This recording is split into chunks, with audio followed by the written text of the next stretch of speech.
இந்த கூட்டத்திற்கு வருகை தந்திருக்கக்கூடிய நிர்வாக பெருமக்களே, உலமா பெருமக்களே, இந்த வாலிபர்களுக்கு வழிகாட்டணும் அப்படின்னு சொல்லி இந்த கூட்டத்தை அவசியமா வச்சதுக்கு இப்ப வாலிபர்களுக்கான ஒரு சரியான வழிகாட்டுதலுடைய கட்டமைப்பு என்பது இல்லை.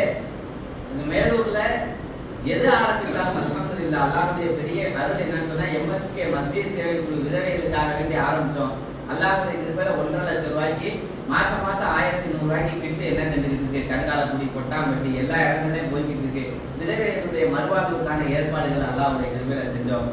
அதுக்கப்புறம் மேரேஜ் கவுன்சிலிங் ஆரம்பிச்ச அல்லாஹ்வுடைய கிருபையில பல வாலிபர்கள் அவங்களுடைய திருமணமுடைய வாழ்க்கையில அவங்க சரியாகி போனாங்க. அதே போல அன்போல இருந்து வேலை வாய்ப்புகளுக்கு ஏற்பாடு செஞ்சோம். அதே போல பெரியவங்களுக்கு குரானை விளக்கக்கூடிய ஒரு ஆலை மதரசாவை ஆரம்பிச்சோம். இப்படி எல்லா விஷயங்களுமே வேறொருடைய ஜமாத்தார்களுடைய முழு ஒத்துழைப்போட அல்லாஹ்வுடைய கிருபையில ஆரம்பிச்சு, அதே போல இந்த ஜமியத் உலமாவும் அது போன்ற ஒரு கட்டமைப்புல ஆரம்பிக்கப்படணும் அப்படிங்கிற ஒரு நிகழ்ச்சிக்காக வேண்டிதான் மாஷா அல்லாஹ் இந்த கூட்டம்.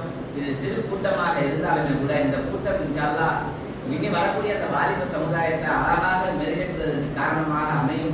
அதனால இந்த கூட்டத்தில் யார் யாரெல்லாம் கலந்து கொண்டார்களோ அவர்களை மனதார நாங்கள் துவா செய்வதோடு ஏன்னா வமா தௌஃபீகி இல்லா பில்லாஹ் அல்லாஹ்வுடைய நாட்டத்தை கொண்டே தவிர வேற யாராலையும் எதுவுமே என்ன செய்ய முடியாது. அப்படிப்பட்ட ஒரு நிகழ்ச்சிக்கு அல்லாஹ் தஆலா நம்மளை எல்லாம் கபூல் செஞ்சிருக்கான். எனவே அல்லாஹ்விற்கு முதலாவதாக நன்றி கூறி, அதே போன்று இங்கே வந்திருக்கக்கூடிய ஜமாத்தார்களுக்கும் வாலிபர்களுக்கும் நன்றி கூறி இந்த மஜ்லிஸை நிறைவு செய்கிறோம். வாசல் அல்ஹம்துலில்லாஹி ரப்பில் ஆலமீன். இறுதியாக துஆ இன்ஷா அல்லாஹ் மன்சூர்